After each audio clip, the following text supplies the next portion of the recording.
Over 300 years ago, in the far-off kingdom of Golconda in India, a fabulous diamond was discovered. At the time, it was the biggest blue diamond that had ever been found. Brought back to France by a great traveler, the stone was cut by a master craftsman who turned it into a unique jewel symbolizing the glory of King Louis XIV.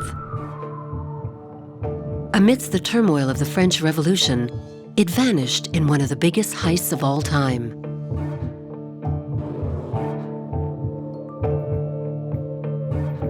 What became of it? Did it become the fateful gem now known as the Hope Diamond, coveted by men of power and heirs to great fortunes for hundreds of years? What secrets lie within the blue depths of this gorgeous gem?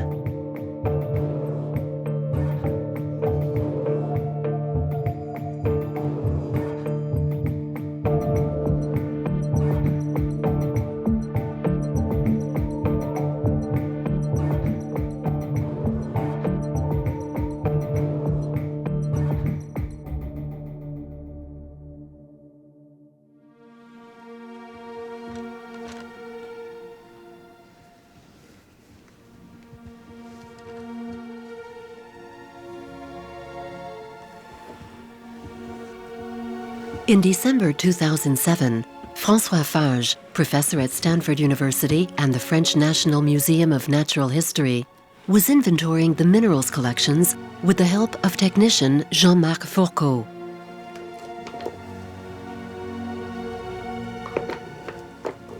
Among the samples, they came upon a small box containing an intriguingly shaped lead cast. Professor Farges realized at once that this was a replica of the kind great jewelers often made as a record of their finest pieces. The label said it was a copy of a diamond, and the lead cast looked as if it had been made a long time ago. It featured seven-fold symmetry. The only known diamond bearing this design was Louis XIV's famous blue diamond, also known as the French blue. Finding the lead cast was the beginning of a great adventure. I remember saying to Jean-Marc, "This is a historic moment. It's the kind of thing that only happens once in a scientist's life."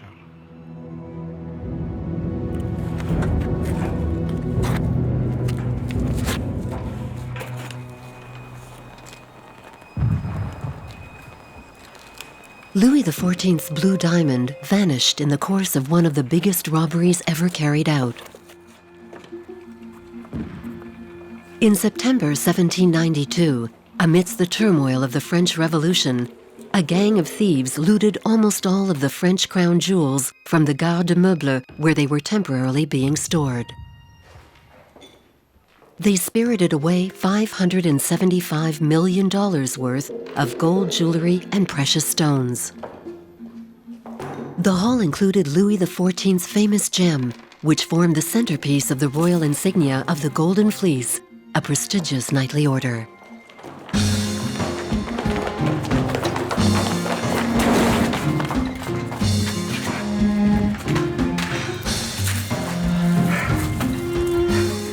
The Golden Fleece and the French blue were never recovered, and until now, no one has been able to prove for certain what became of them.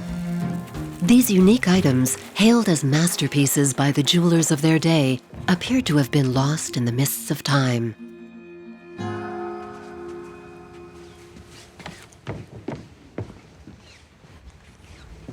So is the lead cast from the Natural History Museum really a copy of the French blue? Professor Farges is eager to check his hunch.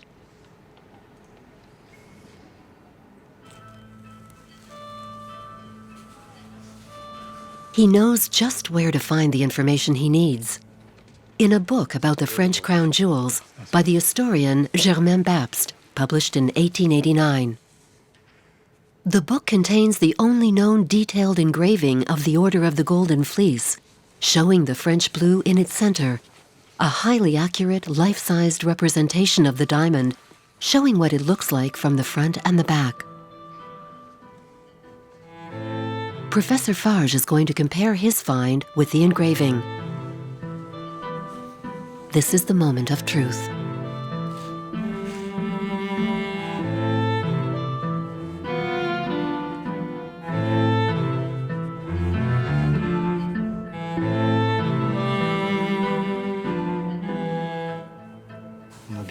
It's the right triangular shape, here's the big central facet, and the dimensions correspond exactly. Comparing the two, whether you look at them from the front or the back, shows clearly that we really are looking at the famous Paris rose cut right in the center. This corolla of facets that's so typical of the time of Louis XIV. This confirms it. The lead cast really is a copy of the French blue. Blue diamonds as big as this are extremely rare. It seems inconceivable that such a gem should vanish without a trace.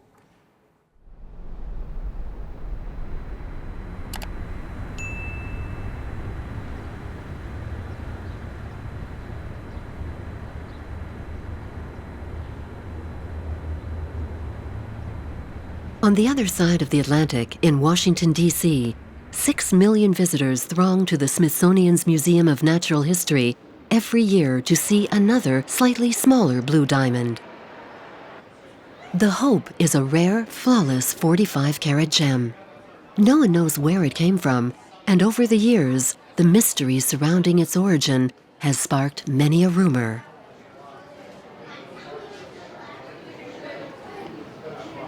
The Hope diamond is certainly the star of our national gem collection, and really has been since it arrived here in 1958. It immediately became popular with the public.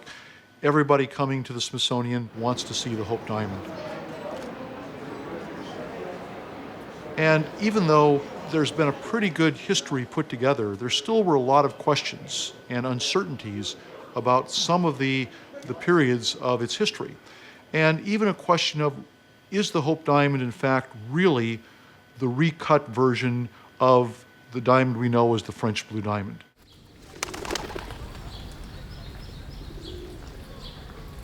A French jeweler, Charles Barbeau, first suggested there might be a link between the Hope and the French blue in 1858, more than half a century after the theft. But it was not until 1988 that an historian attempted to prove the Hope's parentage. The first person who tried to prove the line of descent between the French blue and the Hope diamond was Bernard Morel. To do so, he used the engraving published by Pabst, which shows a very accurate drawing of the French blue. So he takes the outline of this blue diamond and superimposes it over the outline of the Hope diamond. But there's a problem, because in numerous places the Hope diamond spills over the outline of the French blue. So in fact, it doesn't work. The Hope diamond can't have been cut from the French blue. Morel refused to accept defeat. He found some alternative measurements published by the scientist Mathurin-Jacques Brisson in 1787. Fortunately, they were slightly larger, almost a millimeter wider and 3 millimeters longer. And that was enough to get the Hope diamond to fit inside the French blue. Whether it's tenable to modify a 19th century outline using data from the 18th century, just to give credence to the story that the French blue was recut to create the Hope diamond, is another matter. It's not really what I'd call sound scholarship. But could anyone do better? In 2005, the Smithsonian tried to answer that question.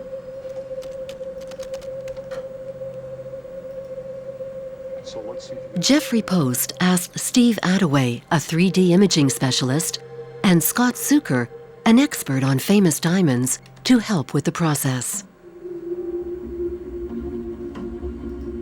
The idea was to create digital models of both diamonds and then compare them. The Hope was no problem. The team was given special permission to remove the diamond from its display case to digitize it. To recreate the diamond, over 150 photographs of it were taken from every angle. That's pretty much it. Digitizing the French blue was more of a challenge. All the team had to go on was the engraving of the gem in the book published by Pabst in 1889. The digital image produced from the engraving was fed into a program that extrapolated the thickness of the diamond to produce a 3D model. The digital models of the two diamonds could then be compared. There's only one way I can spin it around here to make the fit. I'd say that's an excellent fit. The models that we came up with seem to describe the various stones and seem to show us the progression we were interested in. However, yes, we realized that there was going to be some error, some uncertainty in our models because we just didn't have the perfect information historically that would allow us to create better models.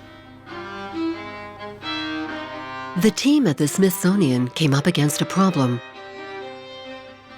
Without knowing the thickness of the French blue, they had no means of obtaining conclusive proof that the French blue could have been recut to create the hope. But with the lead cast from the Natural History Museum of Paris, Professor Farges had the missing data. He could now set about proving the relationship between the two diamonds.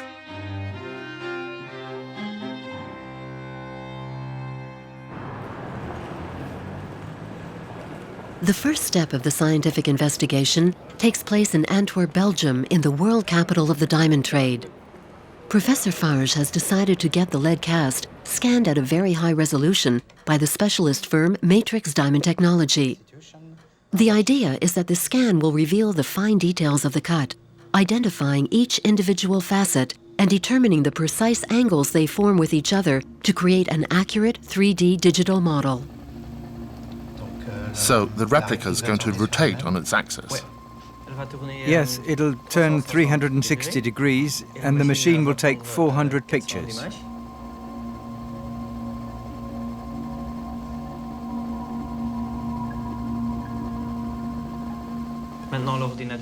Now the computer's creating the 3D model.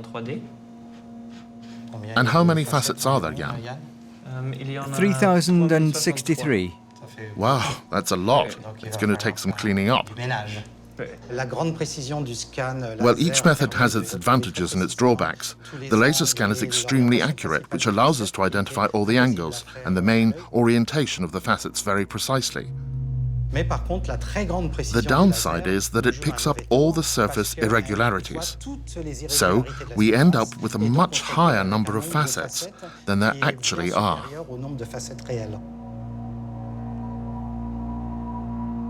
3,063 facets.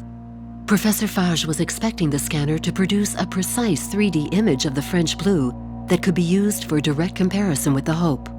Instead, he's looking at a muddled image of no practical use.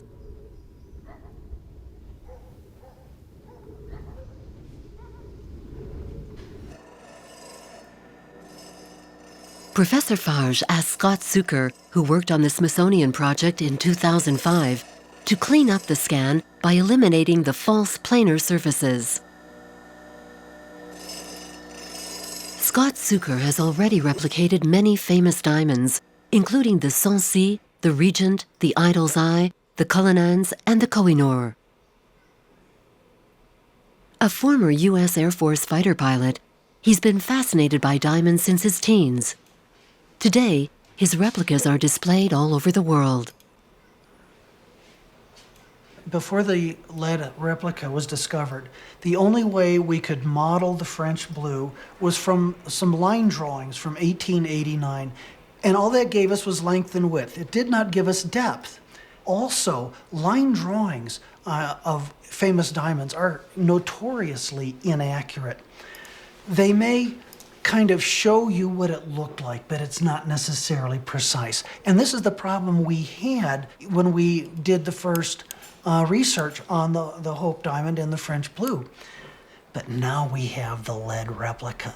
We have the laser scan data, which means we have everything. Being very successful here. After the initial thrill, Scott sets about the painstaking task of analyzing the scan. The fact that the replica is made of lead, a soft material whose surface wears easily, complicates his task. Its thousands of tiny flaws show up as pseudo-facets, masking the true facets of the French blue. so he will have to proceed by trial and error, checking the angles at which each facet meets those adjacent to it until he hits the right combination. Identifying all the facets will take him months. While Scott Zucker sets to work on the virtual reconstruction, Professor Farges continues his research into the past of the French blue. Where did it come from, and how did it arrive in France? He starts by immersing himself in the writings of one of the earliest diamond traders, Jean-Baptiste Tavernier, the man who brought the French blue back from India. Tavernier's account of his travels was an instant bestseller, providing inspiration for the traveling magic lantern shows that were a precursor of the cinema.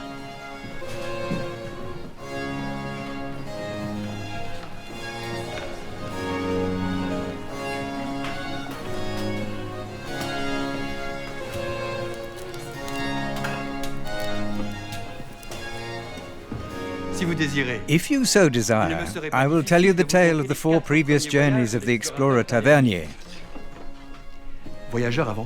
Tavernier was above all a traveller. His life began when he set off on his first journey. From a very early age, he relates, I felt the desire to travel to some of the countries I saw represented on maps, which I never tired of looking at. And he was well rewarded by his journey to Golconda.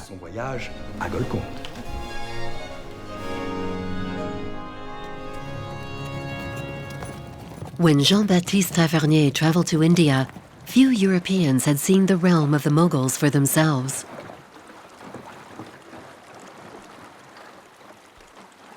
He traveled by boat, on foot, on horseback, by camel, across icy mountains and scorching deserts, learning the language and customs of each country he visited.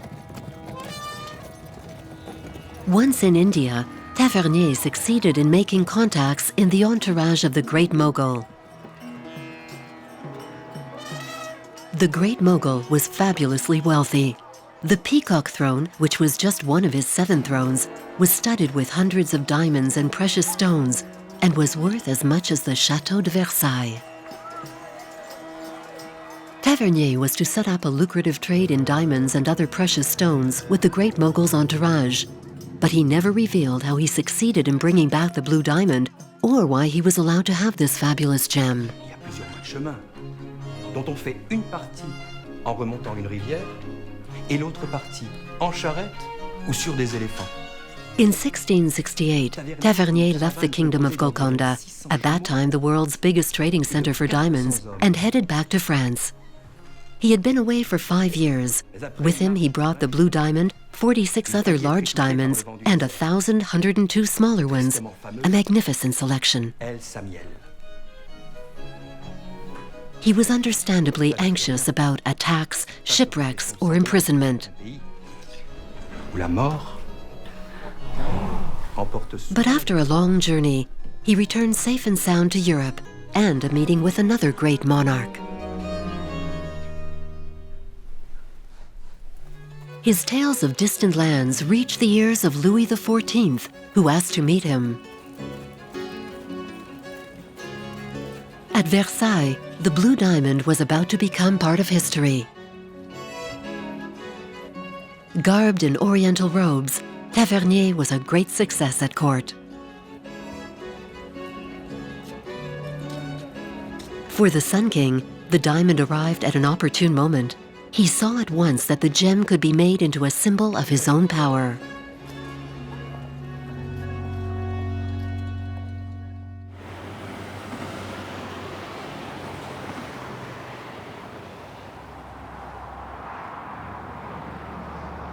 "5,000 miles away and 340 years later, in New Mexico, Scott Zucker has seen light at the end of the tunnel.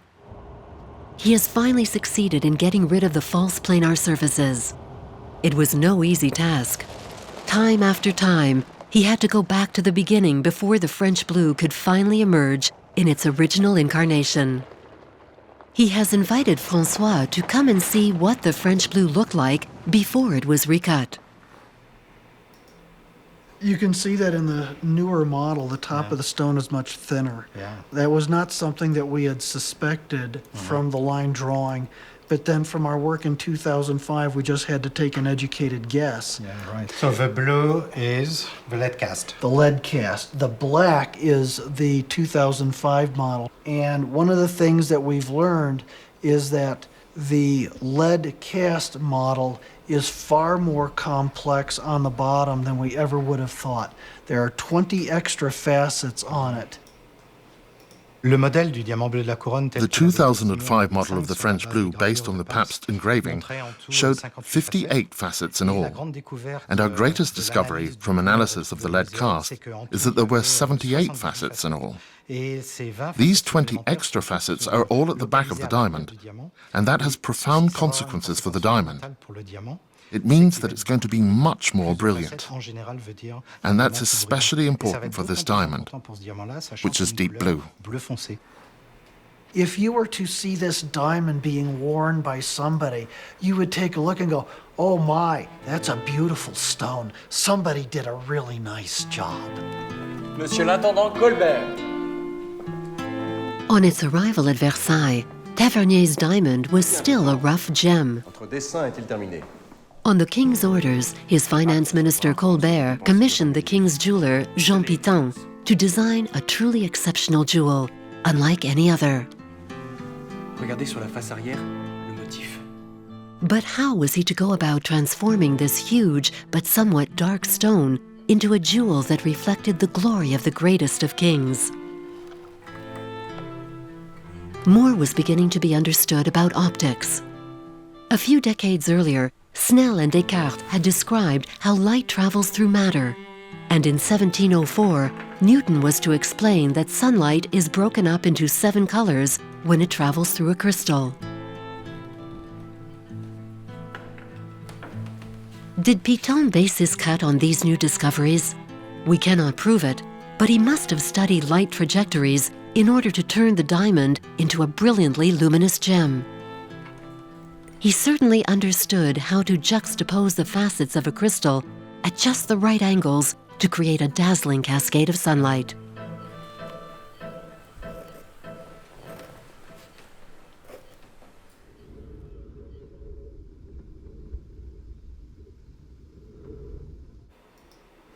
Scott and François have completed their reconstruction of the blue diamond cut by Piton, a 78-facet 3D model. They will finally be able to compare it with the digital model of the Hope.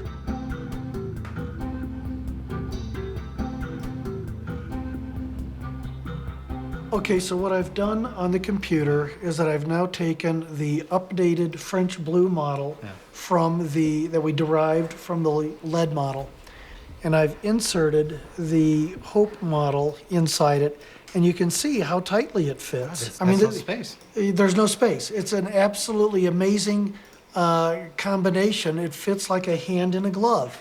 And they did this to try to keep the Hope diamond as large as possible, for the most weight. And it's like the cutter has taken out the main 3 corners. Here, here, and here. There's nothing else. Exactly, and those 3 corners, he took those off to change the shape. So he wanted to make a really different stone so nobody could ever tell. Exactly, and another thing he did, he could have made both stones the same thickness, but he didn't. You can see there's just a little bit of a difference right there. Right there. And I think that is intentional, because if the Hope diamond was the same depth, it would be easier to say, oh yes, the Hope diamond came from the French blue. Changing the depth a little bit, there's a little bit more doubt. But this just corroborates the fact that the Hope diamond was in fact cut from the French blue. Now that the puzzle of the Hope's origins is solved, François's duties call him back to Paris. But the adventure is not over yet. The 2 men decide that Scott will embark on the additional challenge of cutting a replica of the French blue to try and work out how Piton created the gem.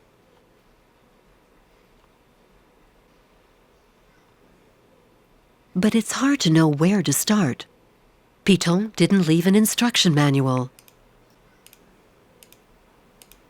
The difference between what Piton did and what I'm trying to do is that he had his set of limitations. He was, as far as the size and the shape of the Tavernier Blue, but then he had the charter from King Louis XIV that said, hey, create me a masterpiece. So he's taking a look at the Tavernier Blue and saying, what can I do with this? Well, what I'm doing is different. I'm taking a look at what Piton did and going, how can I duplicate his piece of work? Getting the basic information about the facets is easy. This is the hard part, trying to figure out the sequence, getting into Piton's mind, trying to figure out why did he put this facet here? And when did he put it? Was it before this facet? Was it after this other facet? I have to figure that out.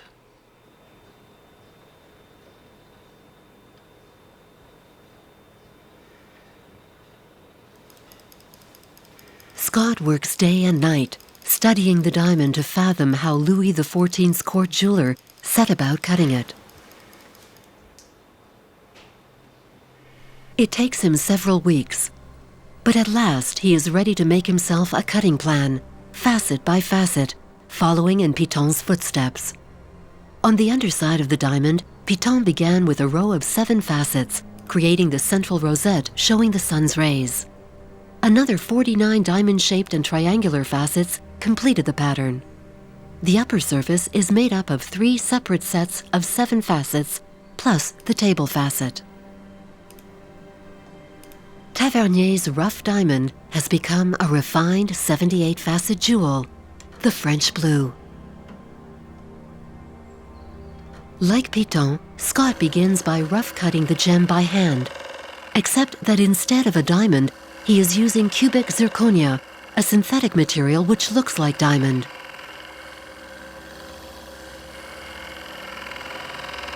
Once the replica has been rough cut, the precision work can begin.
After long months of work and endless sessions of polishing, Piton has finished his masterpiece.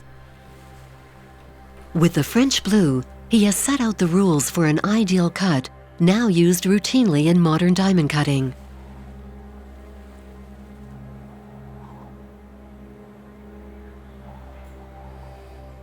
Piton did one heck of a fine job in turning this kind of a lump of diamond called the Tavernier Blue into a true gem, a true work of art.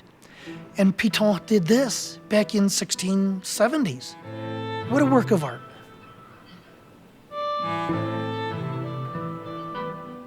The blue diamond cut by Piton went down in history as Louis XIV's favorite gem.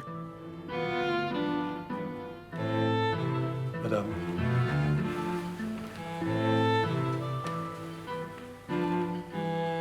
During the reign of Louis XV, it was set in the Golden Fleece, a royal insignia worn on grand occasions. Alas, its sojourn at the French court was soon to end.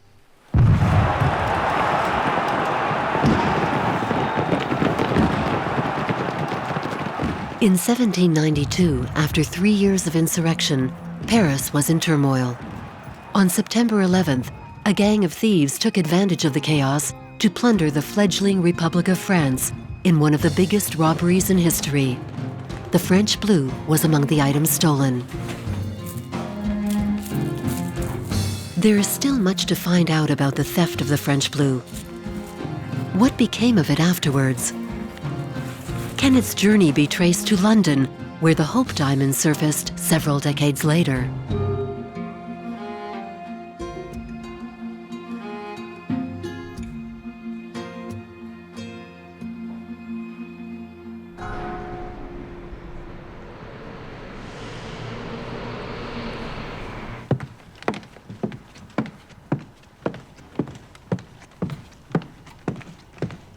Bonjour monsieur. Bonjour. Alors voici votre boîte W250. Oui, c'est parfait. Merci beaucoup. For Professor Farges, the investigation is far from over. From an historical point of view, to prove that the Hope really is the French blue recut, he has to show who owned the gem, in what order, and who was responsible for destroying the gem by recutting it. Merci beaucoup. Je vous en prie. Affaire du garde-meuble. The Garde-Meuble case, November 8th, 1792. Claude Melchior Côté, nicknamed Petit Chasseur, meaning Little Hunter, accomplice of Méran, known as Grand Con or Big Schmuck.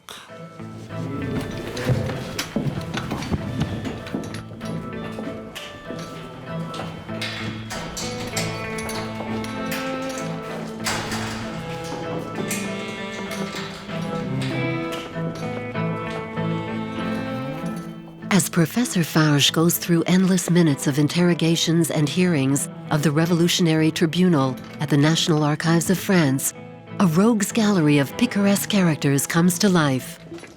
From the archives, he pieces together an extraordinary sequence of events. Over a period of 5 days, several gangs of thieves, as many as 50 individuals were eventually involved, took turns to rifle the mansion where the French crown jewels were being kept. On the last night, the thieves were so indiscreet that 17 ended up being arrested. But who swiped the Golden Fleece?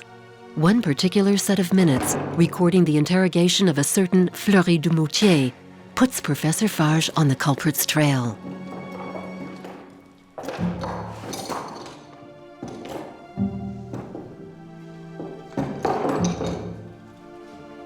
Are all these yours?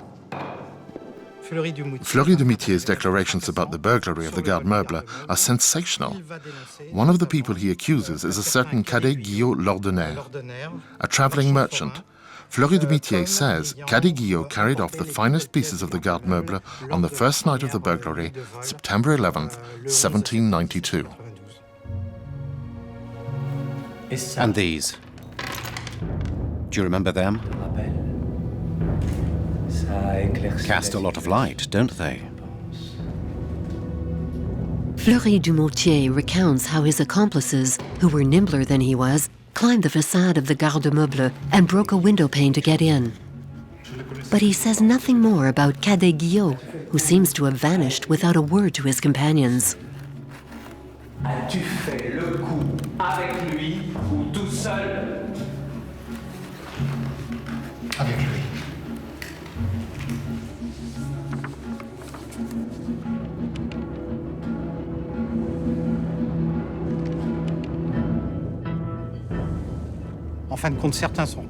We only find out several years later that Cadet Guillot eventually gave his stooges the slip and set off for Nantes.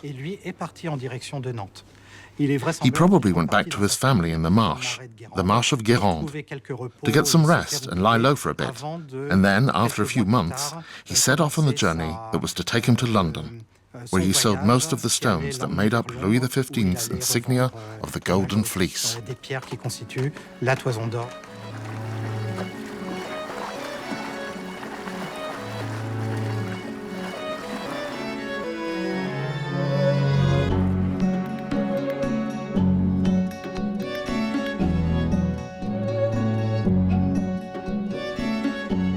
For the moment, the trail ends here for Professor Farges. What happened to the French blue? How did it come to resurface as the Hope Diamond 50 years later? As his research into the blue diamond advances, Professor Farges begins to have serious doubts about the accuracy of the label describing the lead cast. He decides to consult the catalog in which the Natural History Museum records donations and purchases made over the years. This leads to a fresh discovery. In these volumes, he finds the entry for the donation of the lead cast. As he filled in the catalog entry, the 19th century curator was unknowingly providing a vital clue for his successor. Model of a diamond of remarkable clarity belonging to Mr. Hope of London. Well, this gives us two absolutely extraordinary pieces of information. First of all, it tells us that this is a lead cast of a diamond of remarkable clarity. That means the person who had the lead cast saw the original, because a lead cast is by definition not particularly clear. So the person must have seen the diamond it was a replica of. And secondly, belonging to Mr. Hope of London, because I'd worked in the French blue, that immediately caught my eye. I said to myself, we know this Mr. Hope. Henry Philip Hope was the wealthy collector after whom the Smithsonian's Star exhibit is named. Suddenly, the London section of the diamond story starts to come into focus. If the museum catalog is to be believed, Henry Philip Hope had the French blue in his possession. The catalog entry suggests that he was the purchaser for whom the blue diamond was recut. If so, he would have had a clear motive for getting the stone recut: to make sure no one would make the connection between his diamond and the Sun King's marvelous gem. The record of the donation suggests Hope owned the French blue, but for the moment, there's no way of knowing for sure if he was directly involved in its recutting.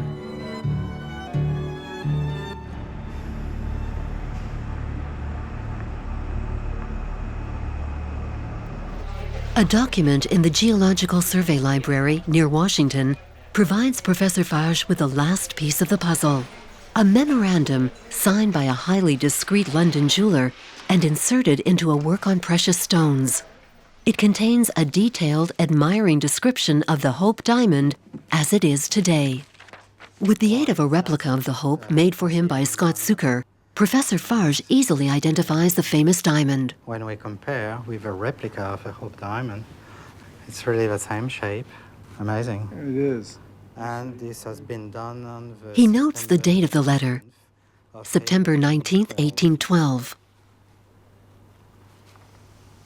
The memo is dated 20 years and 2 days after the last night of the burglary.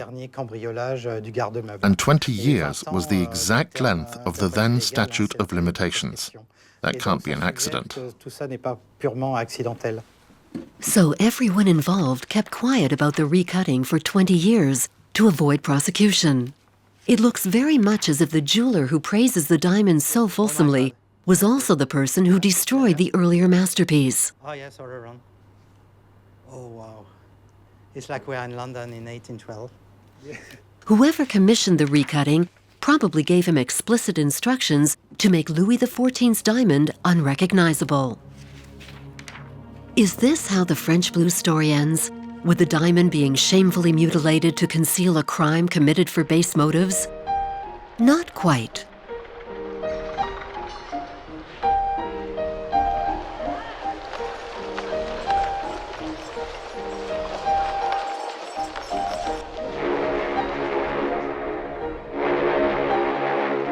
After Hope's death, the diamond traveled the globe, changing hands as fortunes were made and lost.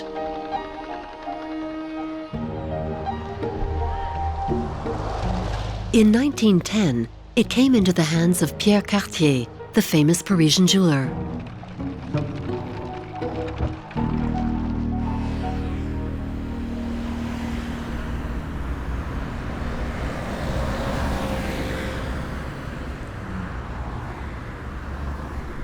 The famous Cartier shop still exists.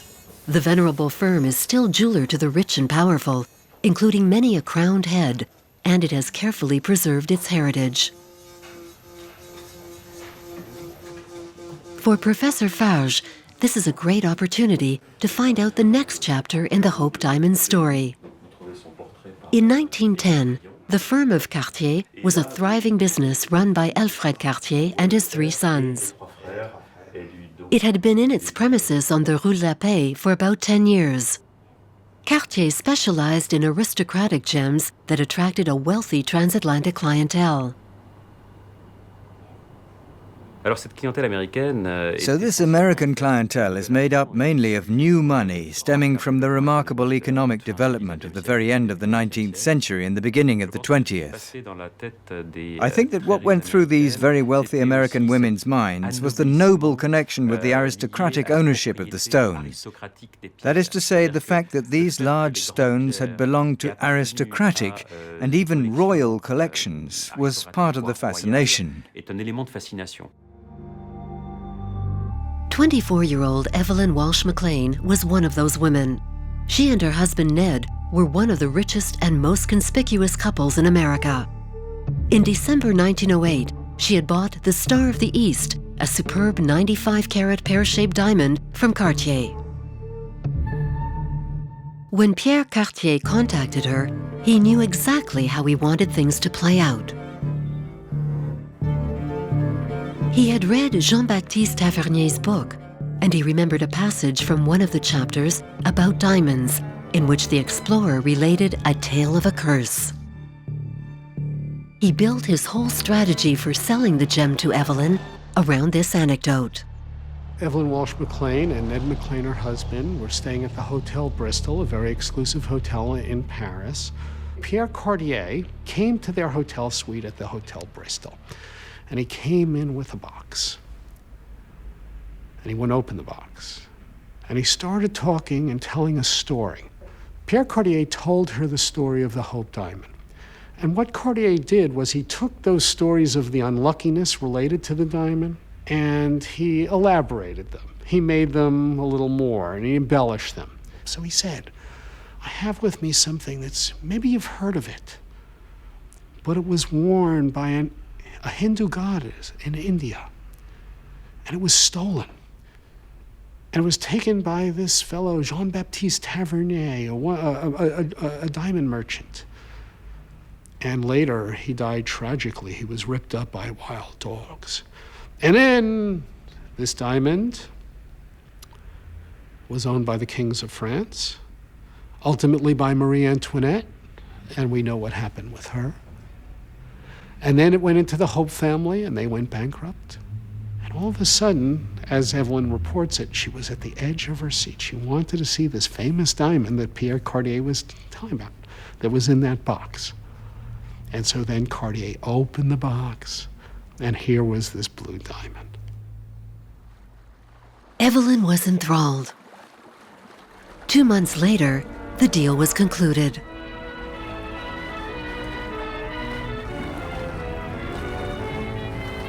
The Hope's arrival in the USA did not go unnoticed.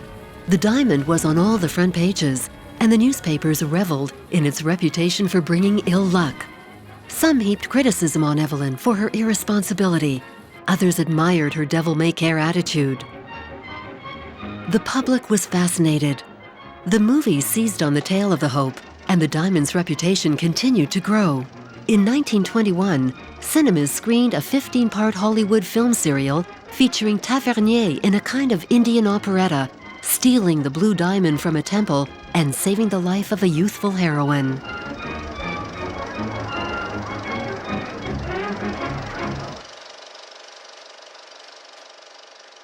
Evelyn was a proud-spirited woman who enjoyed flouting convention. She nonchalantly sported the priceless blue diamond, impervious to gossip. She became a symbol of the emancipated woman in charge of her own life.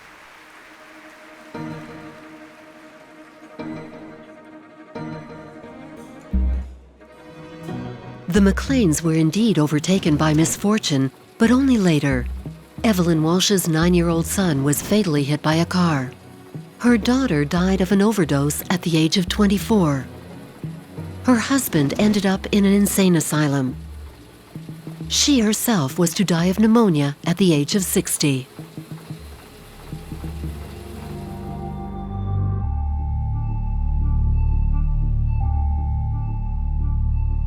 The curse did not die with Evelyn. One last character has a part to play in the story, the famous New York jeweler Harry Winston, who finally settled the Hope Diamond's reputation. After Evelyn Walsh's death, Harry Winston bought her diamond collection. He decided to donate the diamond to the US government. He was a discreet man, and he hoped others would follow his example, enabling the government to amass a collection of famous jewels. The donation was to cause a furor. When it was announced that the Smithsonian was going to receive the Hope Diamond from Harry Winston, the Smithsonian started getting many letters from members of the public. Not only the Smithsonian, President Eisenhower, who was President of the United States at the time, would get letters. People felt, uh-oh, now the United States will be cursed. Controversy raged, even within the Smithsonian institution. It was only after months of wrangling that the decision was made to accept the donation. When the Smithsonian finally did get the diamond in November 1958 and put it on display, attendance at the Smithsonian almost doubled overnight because this became a new attraction. People had to see this cursed diamond. There is an epilogue to the story of the curse. The mailman who delivered the Hope to the museum falls victim to an unbelievable streak of bad luck. His house burns, his wife dies of a heart attack, his leg is crushed when run over by a truck, and his dog is strangled by its own leash.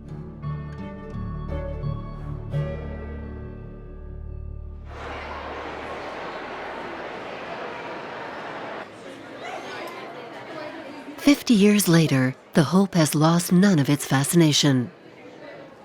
Now it is time the two diamonds met face to face. Oh my God. François Farges has brought the lead cast of the French blue to the Smithsonian, so Jeffrey Post, his American counterpart, can see it.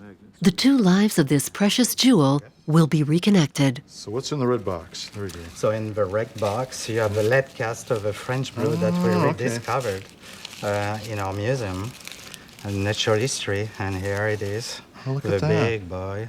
Oh my gosh. You see? Oh, Francois, that's Please spectacular. take Can it. I? Wow. Pleasure. And finally, we have those two guys together. Look at that. You see all the facets behind. Yeah, that really is amazing. You have been working on that guy for a long time, I know. Oh yeah, look at that. And, now, okay, should we set the two next to each other and see? That would be awesome. Okay.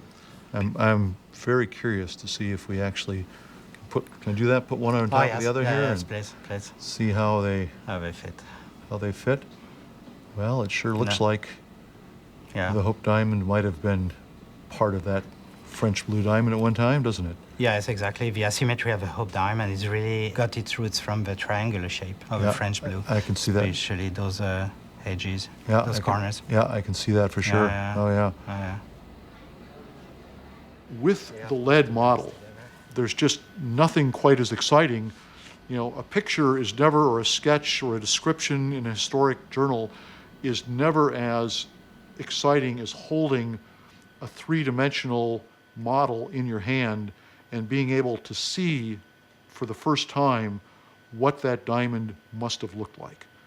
And yes, it's in lead, and yes, it's a bit worn from all those years, but you look at it, you see the facets, you see the beauty of that model, and you can only imagine what an incredibly spectacular diamond the French blue diamond must have been.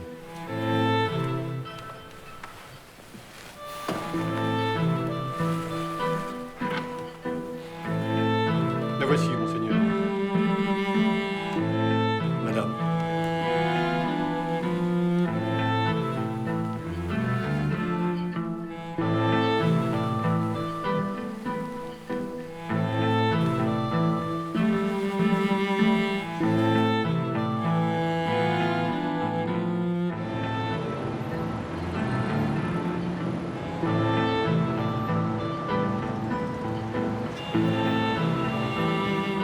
It is early summer 2010.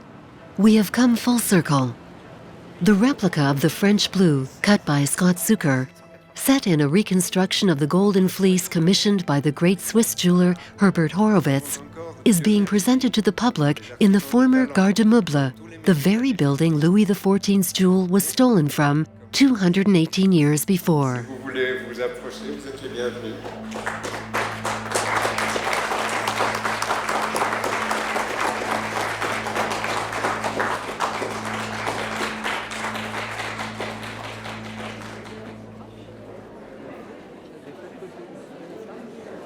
Qui entoure évidemment la toison.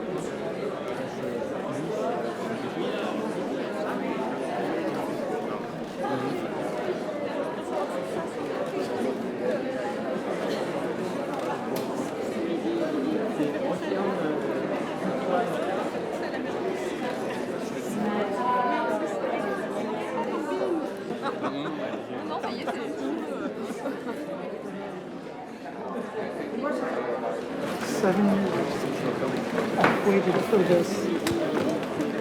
Thank you. Party. Grace to you. Excellent. It's beautiful, magnificent. The rough gem hewn from the earth in India and transformed by Piton's hands has experienced the frisson of the curse and the intoxication of power. It has had a larger-than-life destiny as an object of fascination tinged with dread.